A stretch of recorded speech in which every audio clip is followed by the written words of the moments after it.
Mwanaume pia lazima unuke kiasi kama nguvu. Unanuka Kenya utanuka kesho unanuka leo. Ai bana.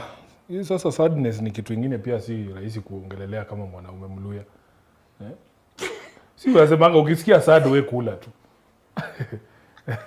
Ujitulize. Hakuna sadness ninja. Unasikia bana kula bana. Wewe kula you feel better. Hiyo naye yezi nitoka. Lazima Mluya ujifunze kupika ugali. Juu nyinyi mnakuwa ganja kila saa unajua. Sasa umeanza za ethnic content. Umeanza za ethnic tulikuwa tunasoma. Ukimrudi shule sasa hivi somo unaenda. Asiwezi. Afadhali mniue. Unajua tulikuwa watu wa msoto bana. Throughout campus sikuwa na pesa. Wakaangalia viatu zangu. Unajua sasa hiyo times kwanga na brush viatu. Wakasema these are the shoes that in any industry unafanya. Any art hata wewe Willis. I'm sure it took you a very long time kabla watu kuanze kuita basu. True.